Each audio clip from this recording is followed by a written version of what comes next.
Il va même aller jusqu'à dire à Chang que ces conditions sont inacceptables et que lui et les équipes ne tourneront plus rien tant que ce ne sera pas réglé. Voilà mon Lawrence, montre-lui qui c'est le patron, putain. Chang s'en fout, lui dit bah frérot t'es pas content, casse-toi. Et spoiler, Lawrence reste.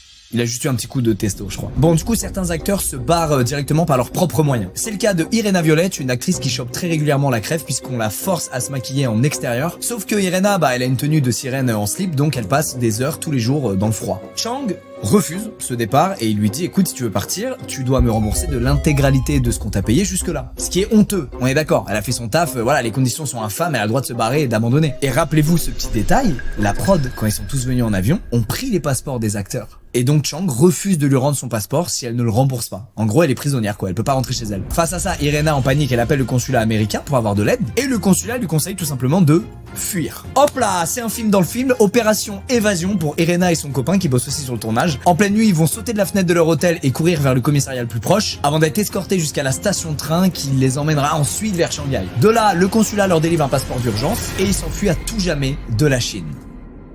On l'a pas vu venir. C'est peut-être un meilleur pitch que celui d'Empire of the Deep au final. Lawrence entend parler de cette histoire et ça le chauffe. Il décide une fois de plus d'aller voir Chang et de lui mettre un énième coup de pression et cette fois il lui dit écoute mec, si tu débloques pas davantage de fonds, je me casse. Mais je vous apprends rien, Chang est complètement hermétique au coup de pression de Lawrence. Il lui répond donc juste que bah il a qu'à se barrer s'il est pas content, mais quand même il lui demande s'il connaîtrait pas un autre réal au passage pour le remplacer. Demande audacieuse, on est d'accord, mais en tout cas Lawrence part vraiment. Empires of the Deep n'a maintenant plus de réalisateur puisqu'il a rage quit le tournage.